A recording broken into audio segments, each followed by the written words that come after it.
Bonjour, c'est Elodie du site Elle et Graines. Je voudrais te faire ce podcast parce que je n'ai pas trop le temps, je t'avoue, de faire une vidéo car je suis avec mes loulous. Par contre, ça me tenait à cœur de réagir à certaines réactions, à certains commentaires que nous avons eus sous la vidéo où je présentais l'instruction en famille. Je ne sais pas si tu t'en rappelles, c'était en août, donc ça fait déjà un petit moment. Effectivement, on a eu pas mal de réactions, positives ou négatives, mais aussi beaucoup de questions en se disant tout le monde ne peut pas se permettre de faire l'instruction en famille. Deux choses sont revenues, essentiellement le côté financier et le côté compétence. Alors, j'aimerais vraiment revenir sur ces deux points qui me semblent fondamentaux parce que c'est malheureusement se tirer une balle dans le pied, si j'ose dire, car ce sont des fausses excuses. Alors, je m'entends quand je dis ça. Effectivement, je ne juge absolument pas les choix des parents de scolariser leurs enfants. Bien au contraire, je pense que chaque enfant est différent et moi, si demain un de mes enfants souhaite aller à l'école, je ne le refuserai pas. C'est juste que par rapport à nos choix de vie, par rapport là où on en est au jour d'aujourd'hui, à nos chemins, Alexis et moi, et par rapport aux personnalités de nos enfants, et à ce qu'on peut mettre en place, nous avons choisi l'instruction en famille qui, je pense, a de vrais côtés positifs et dont les gens l'ignorent et c'est vraiment dommage. Et c'est pour ça que justement, il faut en parler de l'instruction en famille comme un réel choix. Oui, c'est un choix. Alors, après, c'est un choix effectivement qui demande à prendre en compte, j'ai envie de dire, certaines conséquences. Alors, la première conséquence, elle est financière. Là, on est d'accord. Nous, par exemple, on a fait le choix, d'une part, de changer de région et donc de nous éloigner de nos familles, de nos amis. Donc, d'aller dans une région qu'on ne connaissait pas du tout, une région où l'avantage, c'est que les prix sont bien moins chers. Donc, par rapport à ça, c'est un réel avantage de vie. Inconvénient, c'est qu'on a été loin de tout le monde, c'est sûr. Après, on a profité aussi d'une mutation professionnelle d'Alexis, donc l'un dans l'autre, on s'y est retrouvés. Mais c'était pas forcément évident, je te l'accorde, surtout dans un premier temps. Du coup, je me suis mis, moi, en congé parental, puisqu'on changeait de région, et donc nous avons perdu un salaire entier. Alexis est interne en médecine. Alors, malgré ce que la plupart des gens croient, non, un interne en médecine ne gagne pas beaucoup d'argent, suffisamment, c'est sûr, pour ne rien vous cacher, parce que je suis très honnête et je n'ai aucun souci pour parler revenus. Là, il est donc en deuxième année d'internat de médecine, il a 1 500 € par mois, pour des horaires assez larges, comme tu t'en doutes. Donc moi, j'ai 300 € de congé parental et nous avons bien entendu les aides familiales et une petite allocation logement. Donc voilà avec quoi on vit pour 4. On se permet cependant de voyager, comme tu as pu le voir, puisque nous sommes partis en Suède. On met de l'argent de tous les côtés, tous les mois pour faire un petit voyage chaque année. Le bon plan, c'est de s'y prendre suffisamment tôt. Par exemple, on est parti en Suède en septembre, mais on avait pris les billets et les réservations en janvier. Donc du coup, c'est vrai qu'on a bénéficié de certaines réductions. Donc ça, il faut le savoir. Et ensuite, on mange bio. Donc ça, c'est vrai que par contre, au niveau du budget alimentaire, on l'explose, carrément. C'est vraiment, je pense, là où on se fait vraiment plaisir au quotidien. Ensuite, comme j'ai envie de le signaler, mais j'y reviendrai après, le milieu de l'IEF, donc de l'instruction en famille, est un milieu quand même très solidaire, où tu peux trouver vraiment beaucoup d'activités quasiment gratuites ou vraiment peu chères.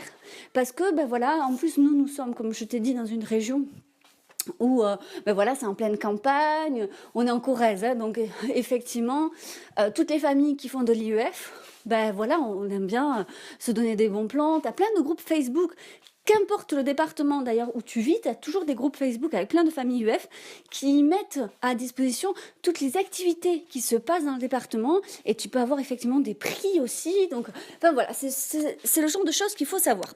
Donc, pour la question financière, nous ne sommes pas les seuls à n'avoir qu'un seul revenu. Et d'ailleurs, ça me fait penser à ce livre de Bernadette Nosarian, ou Nosarian, je ne sais pas comment ça se prononce, tu m'excuseras, de la collection Nathan. Et le titre, c'est « Apprendre sans aller à l'école, homeschooling, unschooling, les choix et la vie quotidienne des familles ». Ce livre est vraiment très intéressant quand tu n'y connais rien à l'IEF ou que tu te poses beaucoup de questions. parce qu'elle y retrace toutes les expériences de famille qu'elle a connues en IEF, en unschooling. Et tu te rends compte que financièrement, mais peu de familles pourraient se le permettre en fait. C'est-à-dire que la plupart, ben voilà, elles sont sur un seul revenu, ou bien chacun fait un mi-temps. Enfin, y en a qui travaillent que le soir et tout. Enfin, c'est vraiment un choix de vie, je te l'accorde. Et du coup, il y a des conséquences et ça demande à repenser totalement le quotidien et donc à repenser totalement, ben, j'ai envie de dire, la vie que tu veux avec tes enfants. Donc ça, c'est vrai que c'est pas évident. Et même moi, je me souviens quand Alexis m'a parlé de l'IEF, c'était pas du tout naturel pour moi. Je pensais vraiment que mes enfants allaient aller à l'école. Moi-même, j'ai fait de longues études et je continue à en faire. Donc c'est vrai que c'était logique. Je savais que ça existait de loin, mais je me voyais pas toute la journée avec mes enfants. C'était pas du tout quelque chose que. Et du coup, c'est vraiment Alexis qui m'a fait mûrir l'idée. Et ça a pris longtemps, ça a pris plus d'1 an pour que je me dise est-ce que je le fais, est-ce qu'on le fait pas, est-ce qu'on se lance. Et du coup, je me suis posé les mêmes questions que toi par rapport à l'IEF. C'est pour ça que je te fais ce podcast.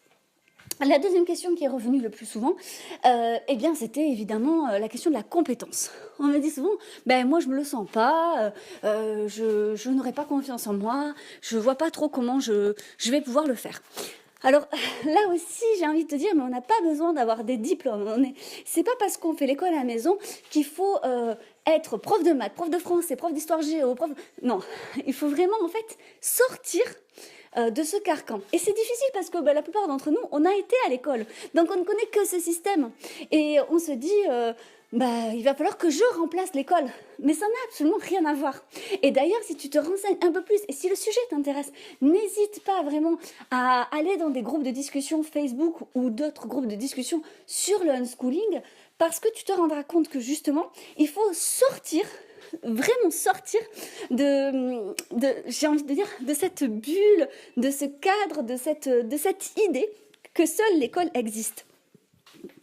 Du coup, souvent, il faut comment dire ça, mais se déscolariser dans sa tête d'une certaine façon pour apprendre les choses différemment. Ça me fait énormément penser à un casse-tête assez drôle. Je ne sais pas si tu le connais. Mais il y a des points, il faut les relier avec le minimum de traits. Et en fait, pour y arriver à ce casse-tête, il faut apprendre à sortir du cadre. Et c'est ce qu'il y a de plus dur. Parce que finalement, quand tu y penses, depuis notre plus jeune âge, on a du mal à sortir du cadre. Parce que justement, le cadre, c'est la norme. Et la norme, ça nous rassure. Et du coup, sortir de la norme, c'est déjà se confronter à l'entourage, se confronter à la société, mais aussi se confronter avec nos propres valeurs. Parce qu'on les érige comme valeurs, mais en fait, ça n'a rien à voir. Et c'est là où il faut faire la distinction entre les valeurs, des choses que tu portes à nu, et des choses qu'on t'a inculquées, comme le bien et le mal. Donc voilà, il faut vraiment remettre tout ça en question, et ça chamboule beaucoup l'IEF, et c'est pour ça que souvent, on peut avoir, et on peut faire face, et ça me désole, à des réactions très vives, très violentes, très jugeantes, par rapport à justement ne pas scolariser ses enfants.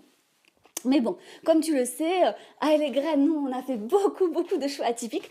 Donc, on n'est plus à un près. Et puis même auprès de nos proches, à chaque fois qu'on parle de quelque chose d'un petit peu atypique, maintenant, ils sont tellement habitués que ça passe crème, comme on dit.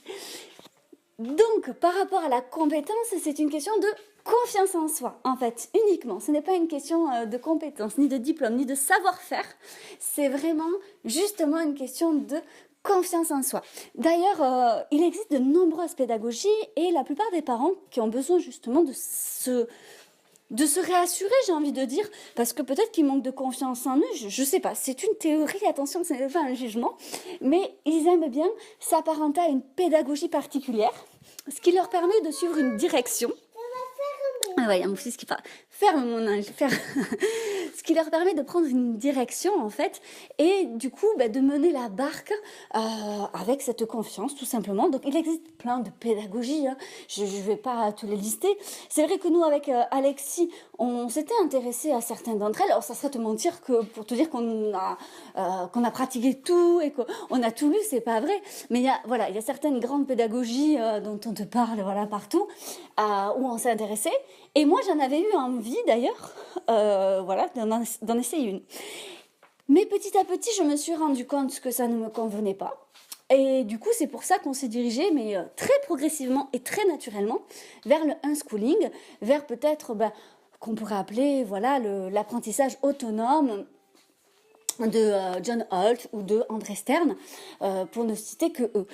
Mais aucune, j'ai envie de dire, courant de pensée n'est meilleur que notre. En fait, je crois que le but, c'est que ça te convienne à toi. Parce que si toi, tu es à l'aise, en fait, tu vas mettre ton enfant à l'aise, tout simplement. Donc, il y en a, voilà, qui aiment bien quand il y a une plus grande rigueur au quotidien. Parce que sinon, ils se sentent dépassés, parce que sinon, ils se sentent pas bien. Et si tu te sens pas bien, ton enfant se sentira pas bien. Surtout en IEF, où ben, finalement, tu vis 24 heures sur 24 avec tes enfants. Donc, il vaut mieux que toi, tu te sentes à l'aise, finalement, avec les principes que tu vas leur inculquer. Donc, c'est vrai que nous, pour l'apprentissage autonome, c'est venu, alors pour moi plus difficilement, mais je te ferai un autre podcast sur le sujet si ça t'intéresse. Pour Alexis, c'était très naturel. Et finalement, au fur et à mesure, moi, ça m'a permis de lâcher prise sur tellement de choses.